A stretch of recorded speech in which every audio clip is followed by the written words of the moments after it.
Ja, so schön, dass du zugesagt hast. Ich finde das ja so ein spannendes Thema.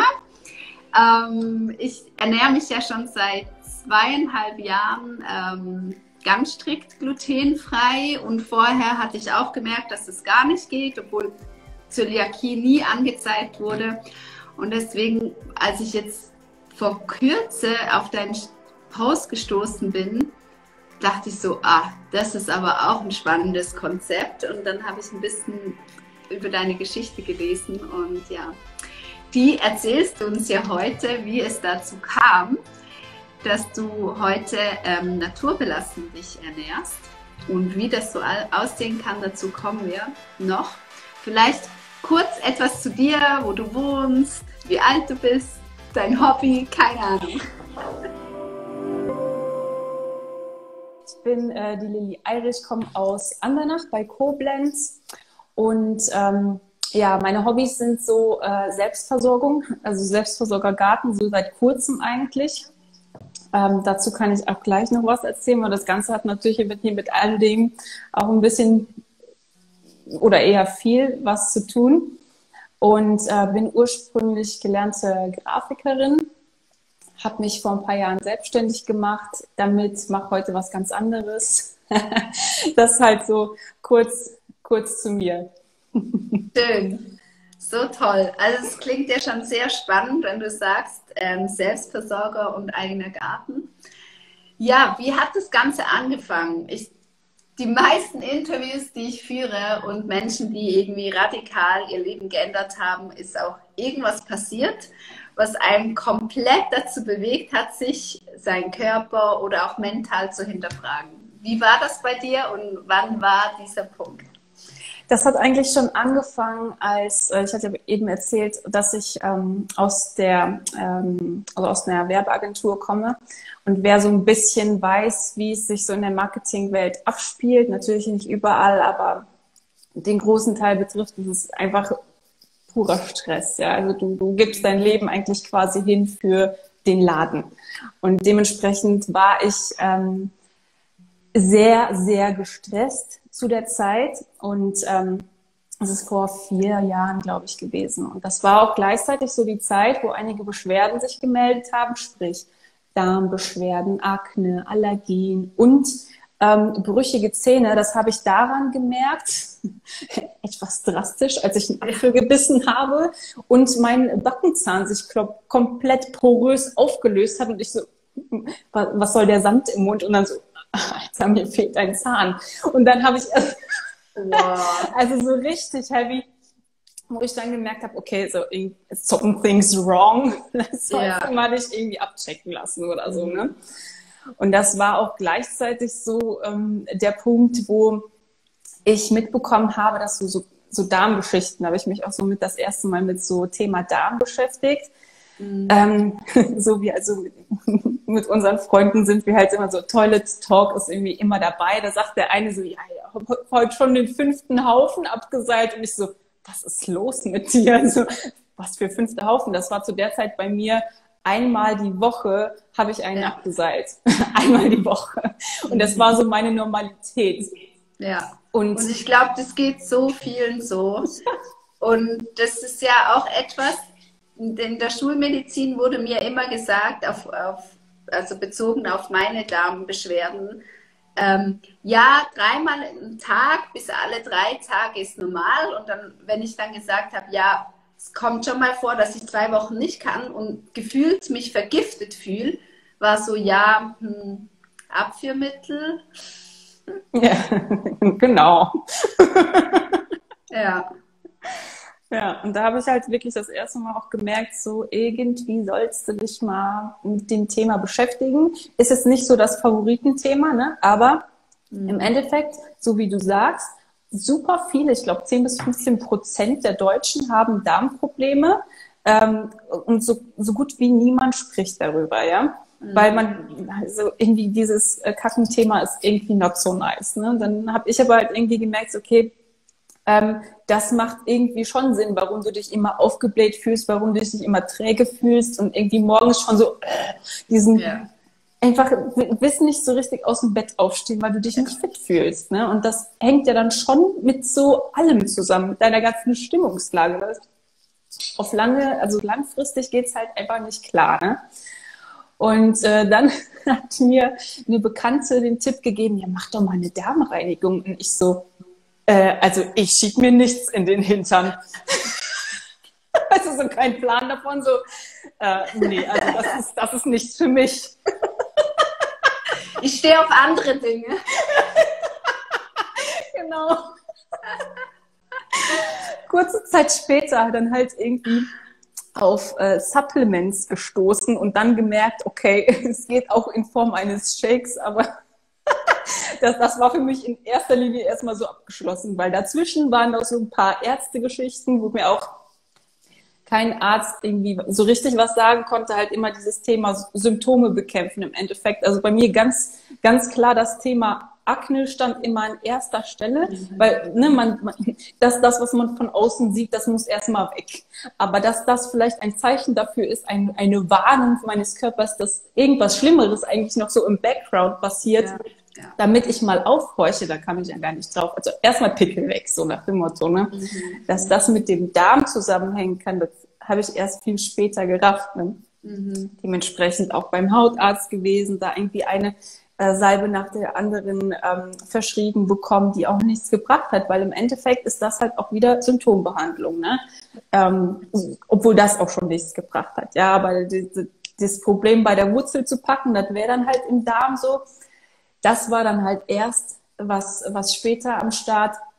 Und dann bin ich auf Supplements gestoßen, weil ich einfach von Menschen gehört habe, die zum Beispiel durch einen reinen Darm auch keine Allergien mehr hatten oder so. Das war auch bei mir ja auch ein mega Thema Heuschnupfen. Ja. Er war völligst am Verrecken im Frühjahr und Sommer, wo du dann einfach gar keinen Fuß mehr raussetzen konntest. Also so schlimm war es schon, so wie ein Vamp sah ich aus. Blutrote Augen, alles am Juckeln, oben bis unten. Und das ist ja dann auch keine Lebensqualität mehr. Dann beschäftigst du dich natürlich damit und denkst du, ja, wenn es anderen geholfen hat, probierst das halt auch mal aus. Ja. Und habe dann auch innerhalb von kürzester Zeit extrem gute Erfahrungen gemacht. Also sowohl ich als auch mein Mann. Allergien reduziert, Darm sowieso super. Haut ist rein geworden. Natürlich nicht perfekt. Also bis heute ist sie nicht komplett rein. Das ist jetzt einfach irgendwie drin. Ja, aber eine extreme Verbesserung. Und das war für mich schon echt wichtig. Ja, da kommt gerade die Frage rein, welche Supplemente sind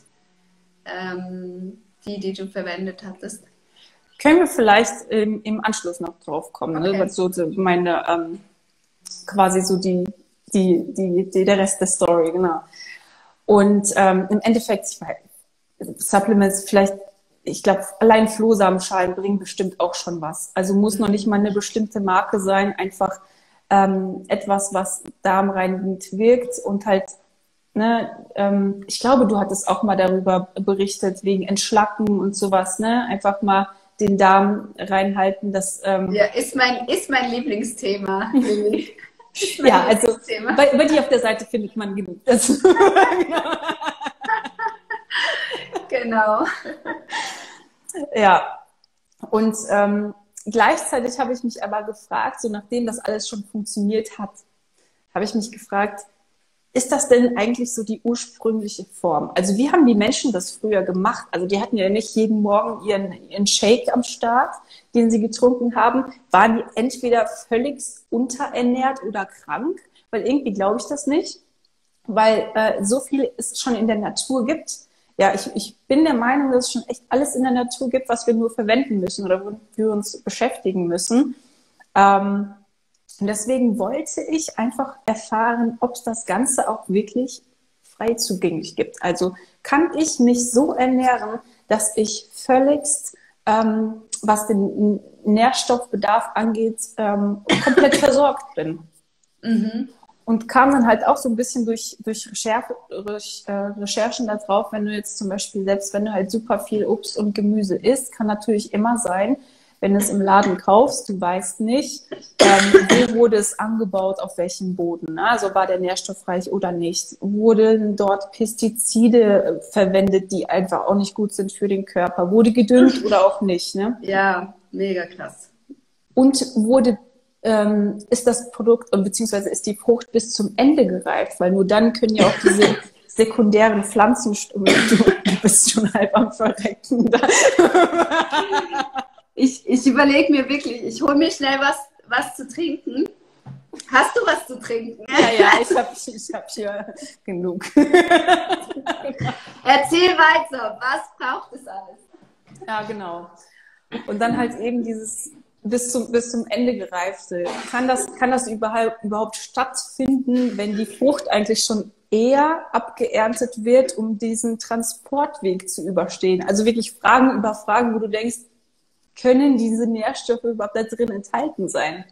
Und das hat eben dazu geführt, dass ich gesagt habe, ja, vielleicht baust du einfach mal selber an. Vielleicht lernst du das. Das ist gut. Oh Gott. Ich kenne das ja. So schlimm. Zu ungünstigen Momenten, genau. Ja. Also long story short, ich wollte im Endeffekt anfangen, selber anzubauen. Ja, der Stefan schreibt, gute Entscheidung. Stefan hat mich übrigens sehr inspiriert, gerade zu der Zeit, wo ich angefangen habe, mich damit zu beschäftigen, wie das alles funktioniert mit dem Gärtnern. Also könnt ihr bei ihm auch gerne ein bisschen mal reinschauen. Cooler Typ. Und ja, im Endeffekt dann so von einem Tag auf den anderen habe ich mich dann so mit Gärtnern plötzlich beschäftigt, obwohl ich eigentlich so gar nicht Team Garten war. Bei mir, ich hatte, als wir damals einen Balkon hatten, heute haben wir ein Haus, aber damals mit dem Balkon, da habe ich irgendwie ein paar Erdbeeren angebaut, ein paar Kräuter und die wurden dann irgendwie von Läusen überfallen in allen Formen und Farben, womit sich das Ganze dann auch schon wieder gegessen hat. Ja. Ne? Ja. Und im Endeffekt habe ich gedacht, ey, du kommst aber nicht drum rum und ich möchte es auch wirklich lernen. Und mir war auch bewusst, dass es nicht so ein Ding ist, so, ja, das wird schon klappen, wird essen. Und mir vielleicht auch mal was wegsnacken, aber das ist halt so, das ist halt die Natur, ne? Aber trotzdem habe ich ja dann noch genug über. Ja. Und das halt so zu meiner eigentlichen persönlichen Challenge, das auszuprobieren, selber anzubauen, um die Nahrungsergänzungsmittel, die schon gut funktioniert haben, zu reduzieren bzw. ersetzen zu können. Ja. Und dann kam nämlich, wo wir jetzt auf das eigentliche Thema kommen, habe ich die, ja genau, ganz kurze Einleitung. Genau. Sehr gut. Ja, der Stefan sagt, ich bin schneller als die Schnecken. Das ist auch so. Also bis die mal antanzen, habe ich schon alles hochgefuttert. So gut.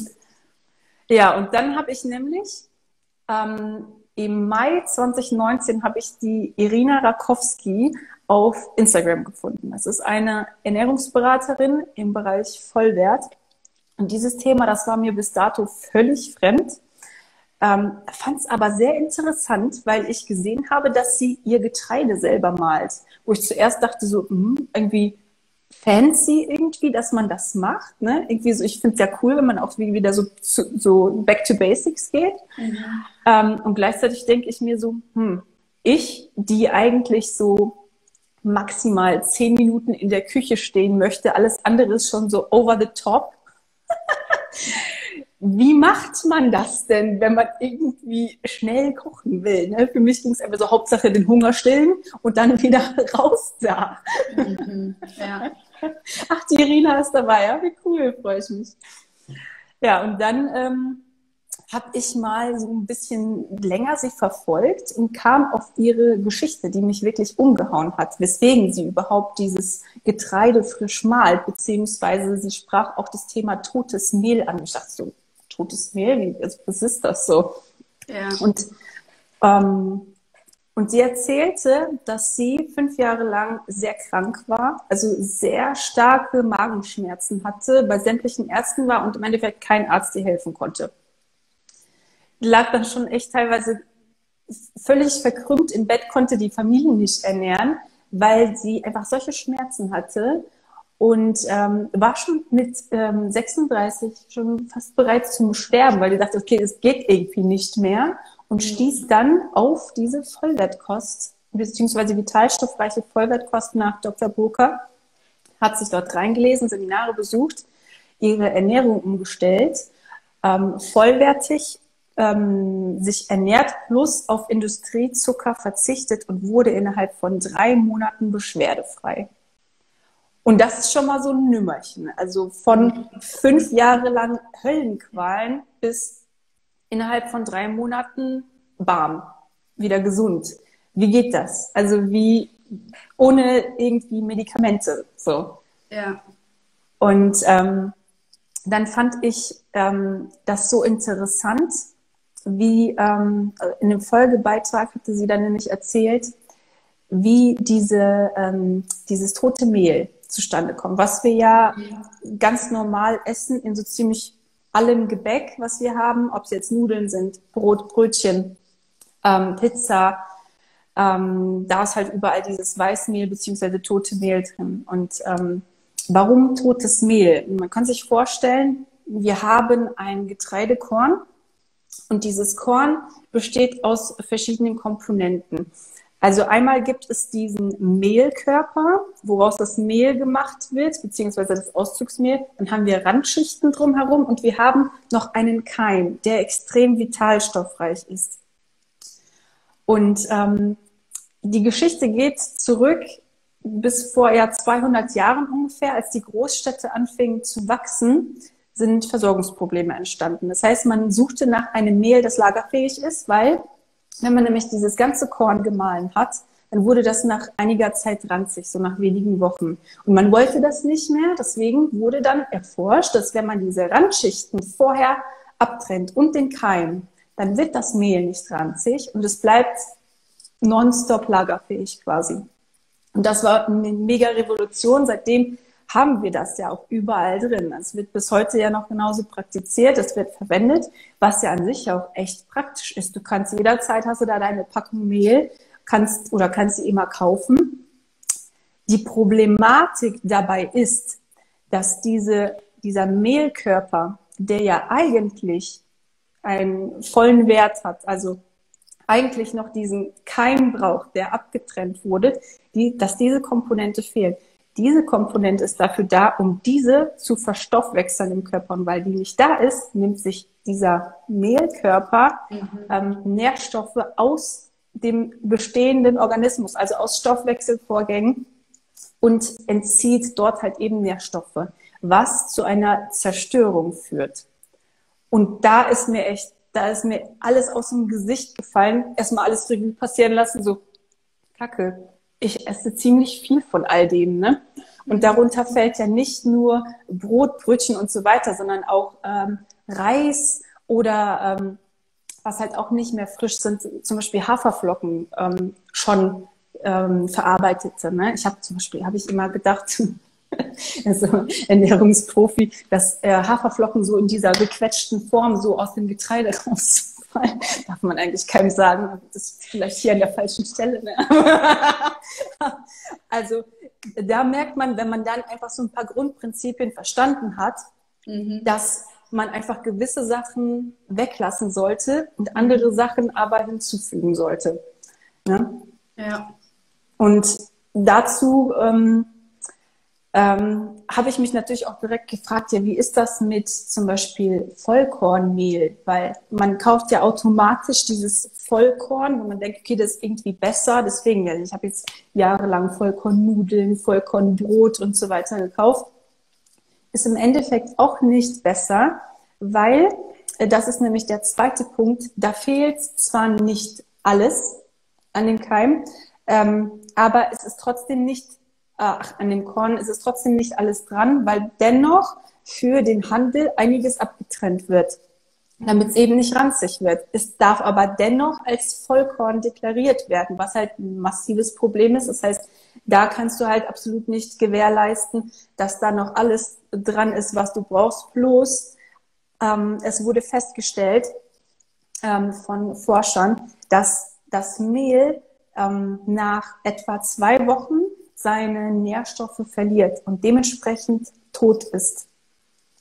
Also egal, ob Weißmehl oder Vollkorn, ist egal. Alles Mehl ist dann nach 2 Wochen tot. Und auch das raubt einem ja wieder die Nährstoffe im Körper. Also und da habe ich gemerkt, okay, so faul du auch bist im Kochen, jetzt ist der Zeitpunkt, wo du dir selber nicht schaden willst und auch nicht deinem Mann.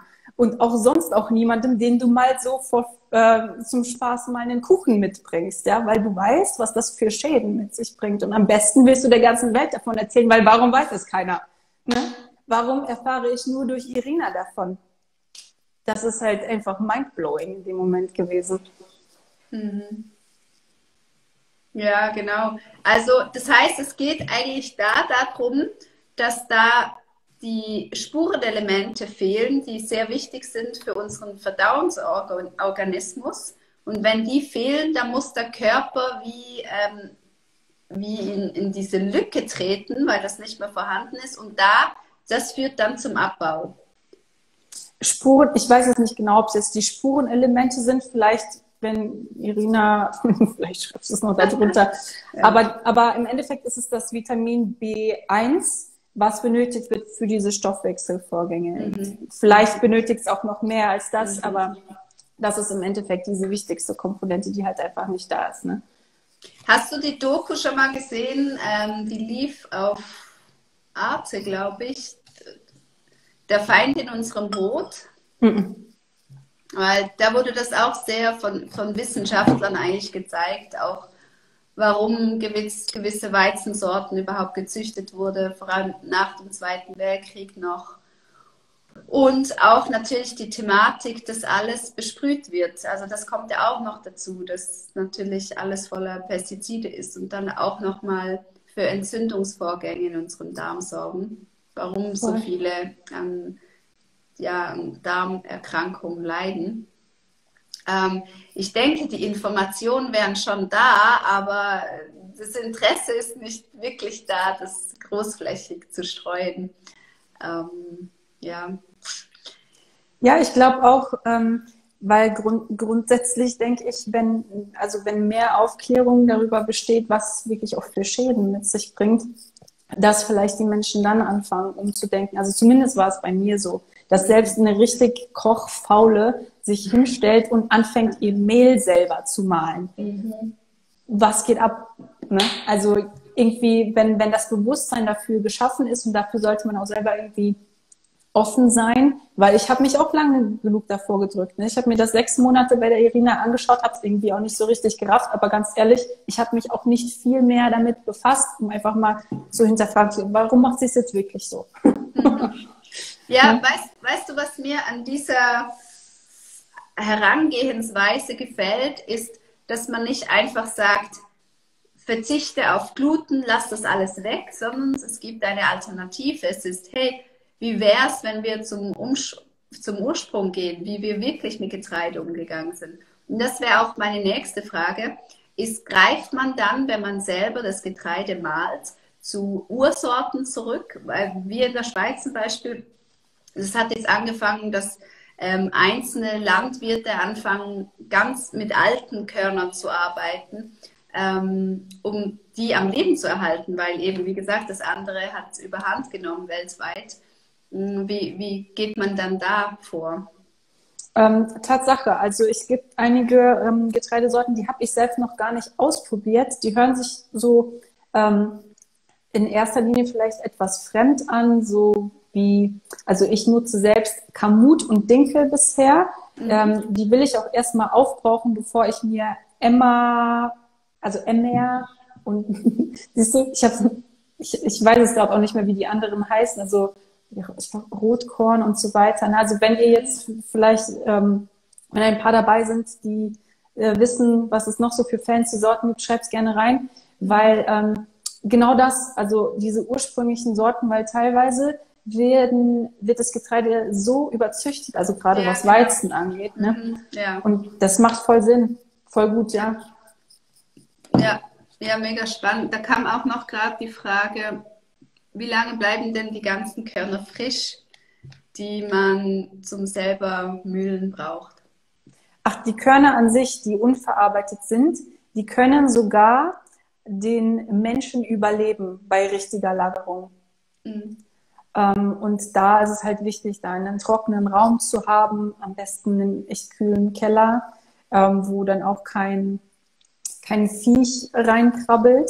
Ja, dass das Korn halt auch wirklich geschlossen ist, so. Ähm, weil ich finde, es lohnt sich halt schon, dann auch größere Säcke anzuschaffen. Klar, am Anfang jetzt gerade so zum Start macht es Sinn, erstmal zu probieren, weil ich habe zum Beispiel gestartet nicht direkt mit einer Getreidemühle, sondern ich habe das genutzt, was ich schon habe, und das ist ein Thermomix. Also im Grunde, ich glaube, jeder Hochleistungsmixer kann das. Zwar nur in begrenzten Mengen, maximal 250 Gramm, eine Minute lang. Dadurch wird es, sage ich mal, so gut wie gemahlen. Also nicht komplett fein wie in der Mühle, aber einfach mal, um zu testen, habe ich da langfristig Bock drauf, halte ich das durch. So, es ist eine Umstellung. Es ist ja wie mit allem, auch mit Sport und so weiter, ne? Und im Endeffekt denke ich so, wenn man dann zurückgreift auf diese zum Beispiel 25 Kilo Säcke, und das ist schon echt ein Brummer. Also als der hier ankam, da habe ich auch erst mal gedacht, oh, wie kriege ich denn jetzt hier reingeschleppt? Gott sei Dank wurde der mir geliefert. Und ganz ehrlich, ich habe gedacht, ich werde den vielleicht, keine Ahnung, 5 Jahre oder sowas verbrauchen. Ganz ehrlich, wann habe ich den? Ich glaube im März oder so gekauft. Dinkel ist fast leer. Kein Witz. So verfressen. Ja, aber wir haben alle einen mega Verschleiß, wenn wir wüssten, wie viele Rohstoffe wir verbrauchen. Und das ist ja auch etwas, wenn wir die Sachen immer fertig kaufen, haben wir gar keinen Bezug dazu, wie viel wir eigentlich benutzen. Und ich kann mir vorstellen, dass es unterm Strich auch kostengünstiger ist, oder? Weil du eben den Rohstoff besorgst. Voll. Also, ja, natürlich runtergerechnet ist es viel günstiger, als wenn du dir so ein kleines Paketchen holst. Deswegen bin ich auch, also klar, kannst du starten mit so 1 Kilo oder 3 Kilo Getreidesäcken und findest es dann geil, weil dir bleibt auch nichts anderes übrig, wenn du weißt, was es für gesundheitsfördernde ähm, ähm, Aspekte mit sich bringt. Und dann wird's halt irgendwie ein halbes Jahr, ja, ich glaube ein halbes Jahr, nachdem ich gestartet habe, zu mahlen, dann halt direkt hier 25 Kilo Kamut. Das ist dieses Urweizen. Und halt 25 Kilo Dinkel. Und ich finde, das sind so Basics, mit denen man echt gut starten kann. Und dann vielleicht mal so ein paar kleinere, coole Sorten, auch die man so nicht kennt, auch mal ausprobieren. Also gibt es anscheinend auch super leckere. Ne? Mhm. Weil den Punkt fand ich noch mega spannend, und du hast es am Anfang von deiner Geschichte erwähnt. Du hast dann angefangen, ganz viele Nahrungsergänzungsmittel zu konsumieren, und das ist ja dann auch ein Punkt, der wegfällt, wenn ich das richtig verstanden habe. Genau, also ich habe jetzt vor ein paar Monaten einfach, ne, weil ich das liebe, so den Selbsttest zu machen. Ich lasse mir ja nicht sagen, dass irgendwas nicht funktioniert. Ich muss das erstmal selber ausprobieren. Und habe festgestellt, dass, also sowieso dadurch, dass ich selber anbaue, habe ich immer Rohkost da. Also das ist auch ein großer Part dieser Vollwertkost, dass du auch so viel wie möglich roh verzehren sollst, weil wenn es nicht gekocht ist, dann sind auch noch alle Enzyme dran, sprich es ist noch lebendig. Sobald es gebacken wird zum Beispiel, sind diese Enzyme ja nicht mehr da. Dennoch ist das vollwertige Brot gebacken natürlich viel wertiger als ein Auszugsmehlbrot in dem Sinne. Ne? Ja. Und eine Komponente gehört nämlich auch noch dazu. Also es ist nicht nur dieses frisch mahlen und direkt backen, sondern es kommt noch so ein Frischkorngericht dazu. Da taste ich mich jetzt seit einigen Wochen ran, weil ich habe mir eine Haferflockenquetsche geholt. Wie gesagt, ich habe gedacht, so diese Haferflocken, die kommen so aus dem Korn raus. Ne? Habe dann gemerkt, nein, das ist halt auch ein ganz normales Getreidekorn und das wird dadurch die Maschine gepresst.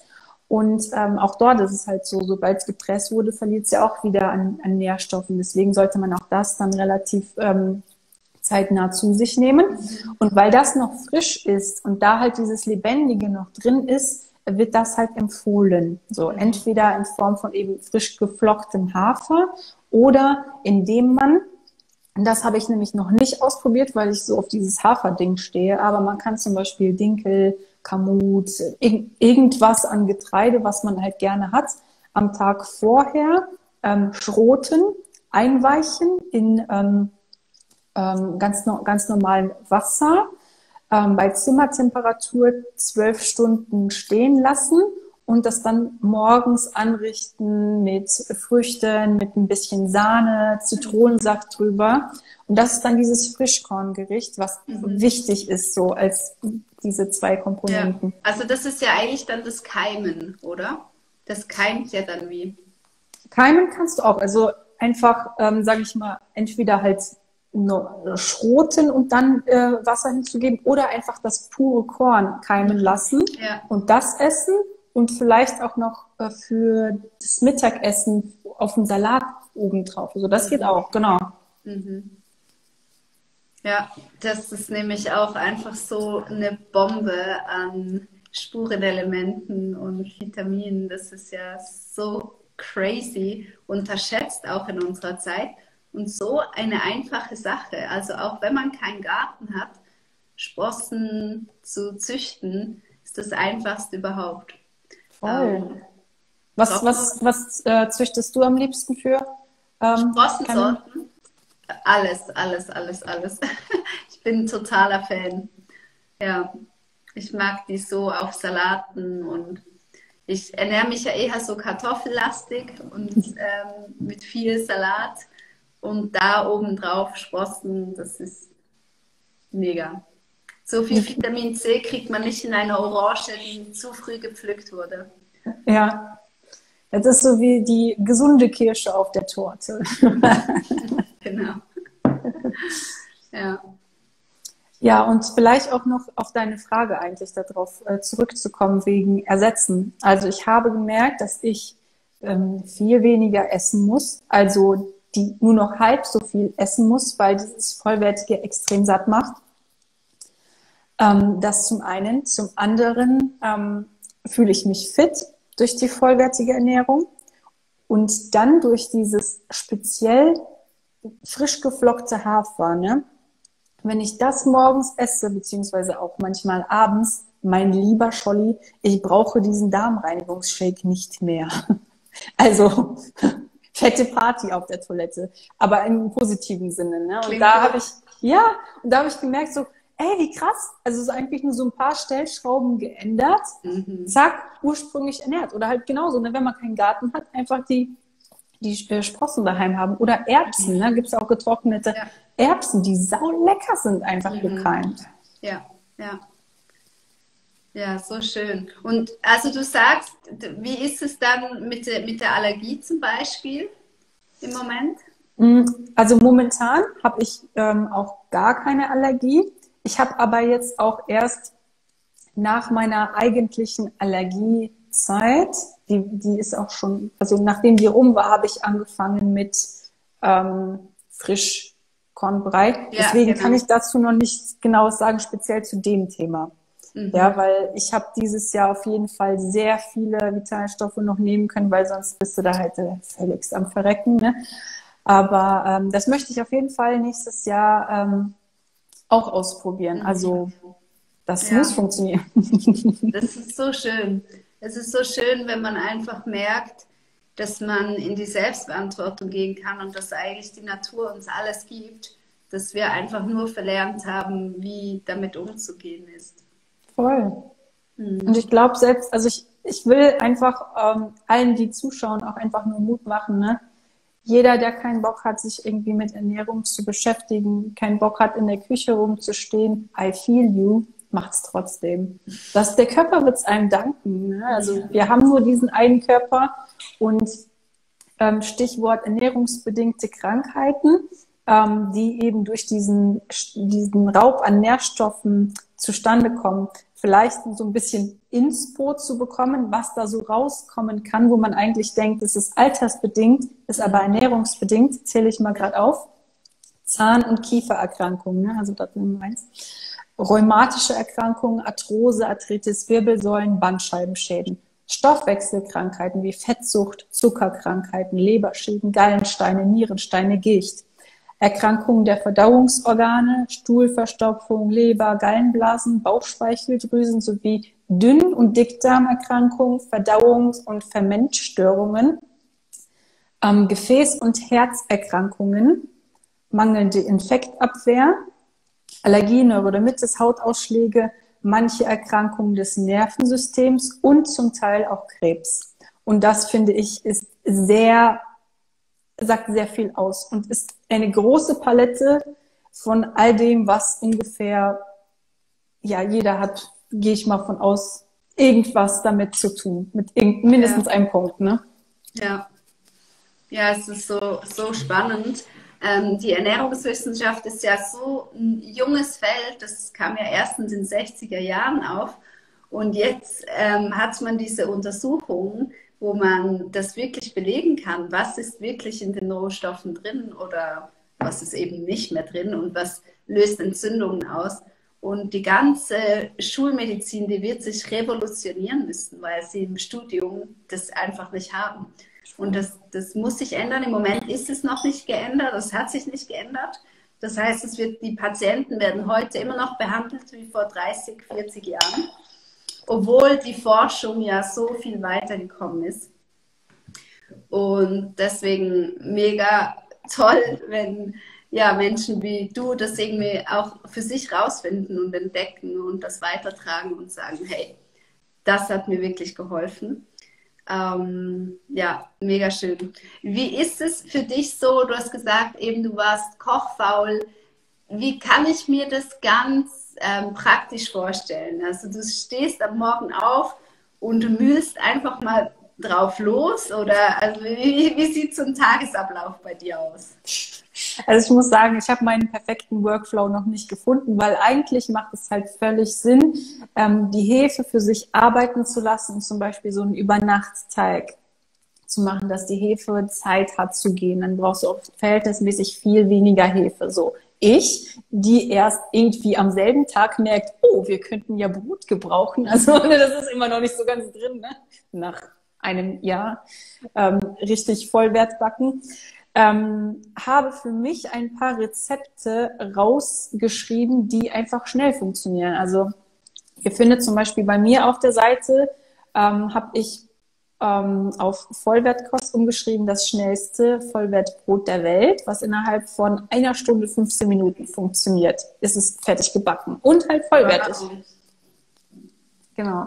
Oder zum Beispiel gestern habe ich auch gedacht, boah, ich hätte jetzt mal ein Hüngerchen, ne? Schnell Teig, also Mehl gemahlen.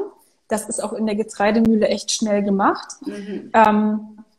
Ohne Hefe mit, ich glaube, Milch, Salz, ich glaube, das war's sogar, ne?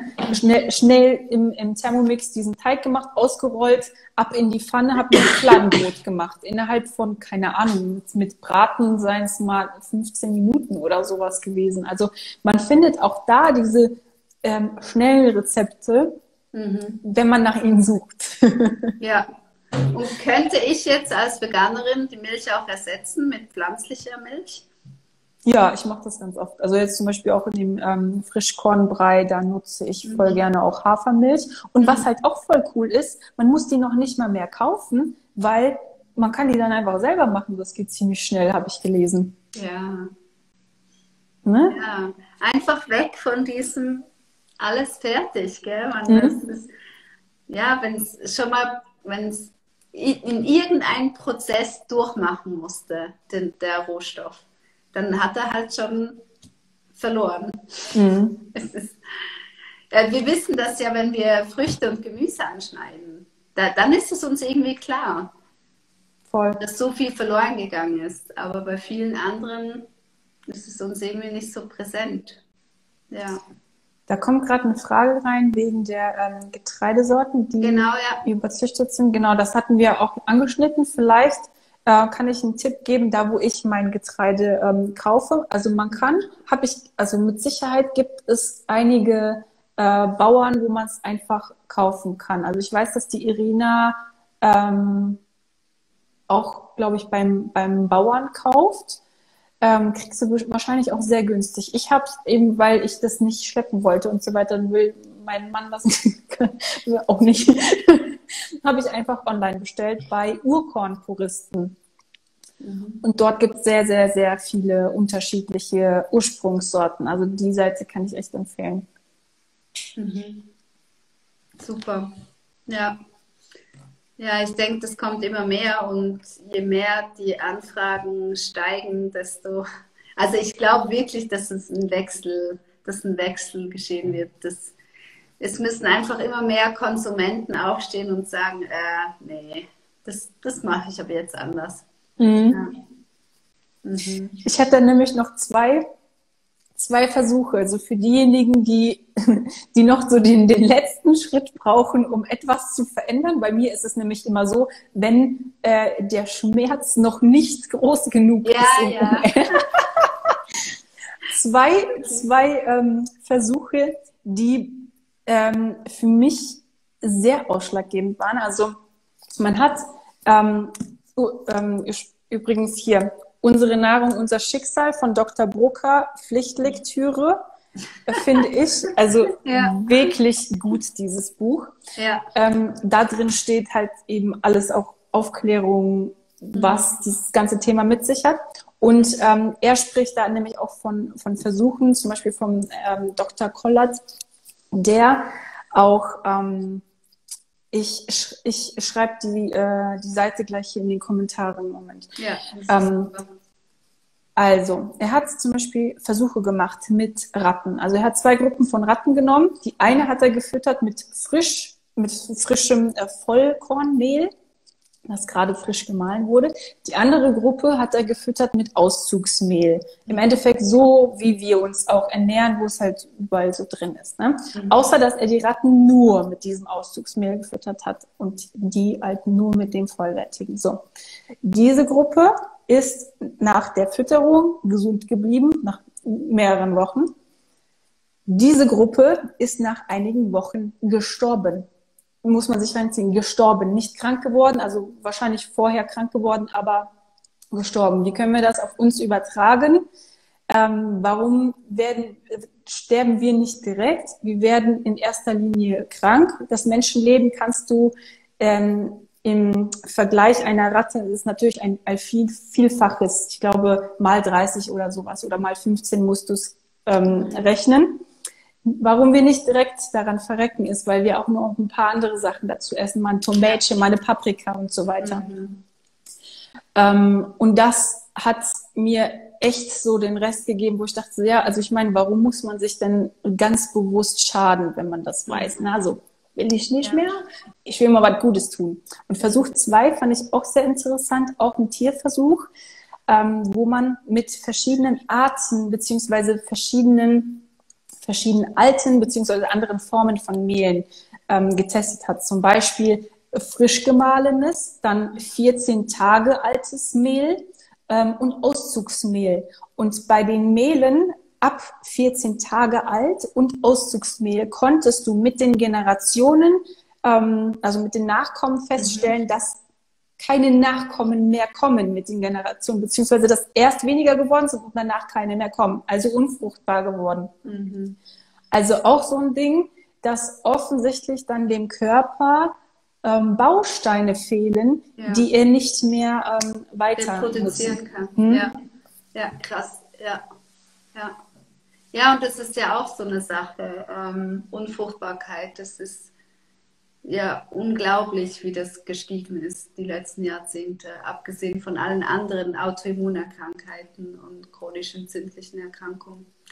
Ja, genau. die Industrialisierung hat uns irgendwie den Arsch gerettet einerseits, also eben die großen Hungersnoten blieben aus, aber es ist einfach so, es gab einfach so eine Verlagerung. Ja, das ist schon erschreckend zu sehen. Du hast auch noch ganz viele Fragen bekommen, meine Liebe. Ja, okay, dann gehen wir die mal durch. Du wirst bombardiert. Okay. Ich fange mal oben an. Ja. Sonst, warte mal, du hast den Überblick, ne? Genau. Nee, das hast du, also die Seite hast du jetzt nochmal empfohlen. Und dann war noch eine Frage, ob, wenn du das Mehl malst, ist es dann so körnig, wie es in deinen Stories ist, oder kann man es feiner malen? Körnig. Eigentlich ist es nicht körnig. Also vielleicht, im Thermomix ist es vielleicht so ein bisschen, als ich im Thermomix noch gemahlen habe, ist es so ein bisschen gröber. Aber an sich ist das Mehl extrem fein in der Getreidemühle. Ja. Vielleicht noch auf die Frage wegen der Supplements zuzukommen. Ne? Also meine heutigen Darmreinigungssupplements sind frisch geflockter Hafer. Ja. Das heißt, du brauchst jetzt gar keine Nahrungsergänzungsmittel mehr, um irgendwelche Defizite aufzufüllen, sondern das hast du durch diese ausgewogene Ernährung. Also jetzt aktuell fühle ich mich super gut damit. Klar, ich glaube, Vitamin D, weiß ich nicht, ob das da irgendwo drin enthalten ist.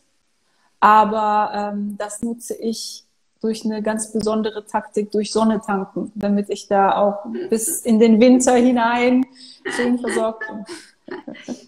Das ist eine sehr wundervolle, besondere Taktik, die du da anwendest. Sonnenbaden. Geh einfach mal in die Sonne. Ja, aber halt nicht direkt eincremen. Ja. Genau. So, was haben wir denn sonst noch? Ja, dann doch, eigentlich habt ihr noch Fragen, dann könnt ihr hier noch, genau, hier noch Fragen stellen. Jetzt ist die Chance. Das ist die Chance. Ja, ich finde das so, so spannend. Das ist ein Gebiet, wo ich mich auch noch reinlesen möchte.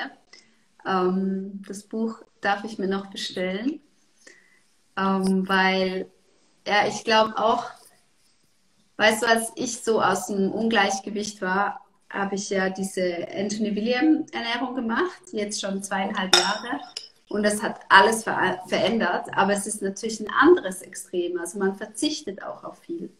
Und jetzt, wo ich mich im Gleichgewicht befinde, ist die Frage, wie kann ich wieder zurückkommen, wie wir uns früher ernährt haben? Was ist wirklich, ja, wo es nicht nur auf der einen Seite ein Verzicht ist, sondern wie geht es in die Tiefe? Wo hole ich wirklich alle Nährstoffe her?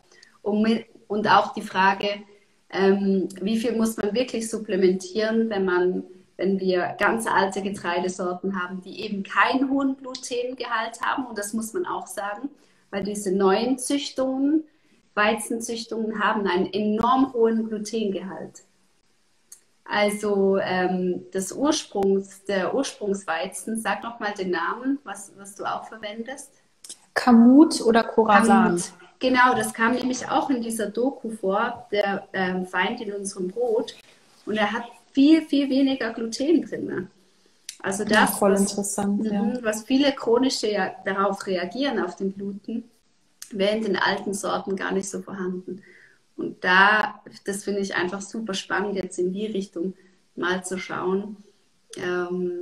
Ja, weil wenn man eben anfängt, glutenarm sich zu ernähren, dann landet man ja auch, also ich lande bei den Haferflocken, weißt du? Und wenn die dann aber auch irgendwie vor langer Zeit geschrotet wurden oder flach gedrückt oder wie man die Prozedur auch nennt, ja, dann geht ja auch schon wieder viel verloren. Ja. Ach, apropos Haferflocken, jetzt zum Frischflocken wird Nackthafer empfohlen. Das habe ich jetzt zum Beispiel auch nirgendwo im normalen Handel gefunden. Ich könnte mir vorstellen, dass es das auch im Reformhaus gibt, dass es da auch so ein paar coole Sorten gibt. Ich habe das auch wie heißt der Shop noch? Ich habe es auch online bestellt, einfach danach suchen, so für diejenigen. Genau, weil auch interessant, wie das mit dem Hafer grundsätzlich ist. Also der normale Hafer ist eigentlich dafür da, für die Tiere zu ernähren. Oder um es weiter zu verarbeiten. Beim normalen Hafer ist es nämlich so, das sitzt quasi in dieser Schutzhülle und dieser Haferkorn, das muss da rausfallen. Allerdings muss es erhitzt werden, damit es rausfällt. Ja? Und durch dieses Erhitzen gehen die Enzyme kaputt. Das heißt, wieder nicht lebendig. Ne? Wenn du es sowieso backen willst oder so, dann ist egal. Dann kannst du ganz normal Hafer nehmen. Aber beim Nackthafer ist es so, der sitzt locker in dieser Hülle und fällt dann beim Dreschen einfach so raus. Und der ist dann nur noch lebendig. Also deswegen würde ich dann auch so auch so ein paar Tricks, also es sind ja, es wird schon einiges, sage ich mal, nicht ersetzt, sondern einfach die naturbelassene Form in der Vollwertkost verwendet. Also zum Beispiel statt Schmand, Bioschmand, statt Sahne, Biosahne, statt Hefe, Biohefe. Einfach aus dem Grund, weil das lebendig ist und weil diese konventionellen Produkte auch mit dem toten Mehl gut funktionieren, aber nicht mit dem Lebendigen. Die brauchen auch Lebendige, um zu funktionieren. Oder genauso auch mit der Milch. Also ich glaube, ich könnte mir vorstellen, dass auch so viele Unverträglichkeiten kommen. Eine Freundin von mir zum Beispiel, ihr Sohn, der hat ganz, ganz furchtbar Neurodermitis und die stillt ihn. Also als Baby hat er Neurodermitis und wenn sie diese ganz normale haltbare Milch zu sich nimmt, dann wird es schlimmer. Wenn sie aber Rohmilch kauft, und das kriegt man, glaube ich, nur beim Bauern, zu dem man guten Kontakt hat. Deswegen einfach mal schauen, welcher Bauer ist hier in der Umgebung und verkauft Rohmilch, aus dem du auch wiederum Rohmilchkäse selber herstellen kannst. Bei diesem Rohmilch hat er überhaupt keine Probleme. Also ihr Sohn.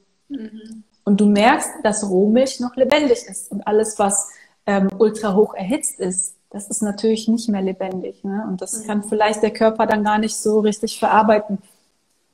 Ja. Da ist nochmal die Frage, kannst du nochmal das gesunde Mehl nennen? Ich schreibe es rein. Kamut oder Khorasan? Ja, super. Ja, genau.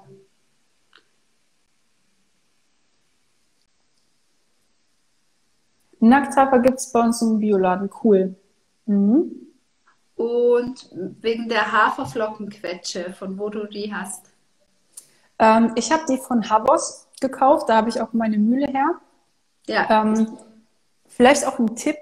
Guckt mal bei eBay Kleinanzeigen. Es gibt so viele, die ihre Mühle oder Haferflockenquetsche verkaufen, die entweder nicht den Wert dieses Geräts kennen oder einfach nicht bereit sind auf diese Umstellung. Deswegen da so teilweise wirklich neuwertige Sachen bekommt man dafür viel weniger Geld. Einfach da mal reingucken. Ne? Guter Tipp. Was würdest du so als Abschluss, als Ermutigung mitgeben? Vielleicht als Tipp, wie man gut einsteigen kann. Sollte man wirklich mit einem 25-Kilo-Sack anfangen oder was würdest du mitgeben? Ich glaube, ich würde einen 3 oder 5 Kilo Sack Kamut bestellen und Dinkel. Das sind so diese Basics, mit denen das eine kannst du vielleicht Nudeln selber machen, das andere oder Pizza. Im Endeffekt alles, was du gerne isst, ersetzt du einfach durch vollwertig. Ne? Das ist dementsprechend kein Verzicht. Schmeckt halt anders, aber du bist halt viel länger satt. Das als Basic. Und wenn du einen Hochleistungsmixer hast, probierst erstmal damit zu mahlen, anstatt direkt der Getreidemühle zu kaufen. Anstatt eine Haferflockenquetsche zu kaufen, probier's mal mit diesem Frischkorngericht. Da gibt es, also entweder hier in diesem, ist auch vom EMU Verlag, den der Dr. Brucker auch gegründet hat. Das hier schaue ich mir gerne an. Vollwertkost zum Kennenlernen. Da stehen auch Rezepte drin, wie du diesen Frischkorn, dieses Frischkorngericht anrichten kannst und grundsätzlich halt auch vollwertige Rezepte. Ich habe mir auch geholt, die Naturküche ist auch von Dr. Broca, was sagt er, überprüft oder so, mit einer Einführung von ihm.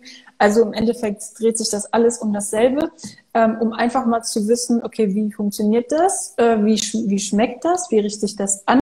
Und dann, wenn man sagt, okay, ich komme voll gut damit klar, so zum Beispiel nach 6 Monate durchgezogen, dann kaufst du mal, oder 3 Monate, je nachdem, ne? Dann kaufe ich mir mal meinen 25 Kilo Sack und vielleicht dann auch die Getreidemühle und die Haferflockenquetsche. Bei Haferflockenquetschen zum Beispiel gibt's entweder die Möglichkeit, eine mechanische, die du per Hand bedienst, oder eine elektrische, wo du das Knöpfchen drückst und das rausläuft. Für mich, so schnell wie möglich muss es gehen, habe ich natürlich die elektrische. Aber ich sag, zum Einstieg, wenn das Mechanische erstmal ausprobieren und mal günstig und dann auf Dauer sagst, okay, dann verkaufe ich es wieder, weil irgendjemand über eBay Kleinanzeigen wird es dann kaufen, weil das Thema muss mehr gefragt sein.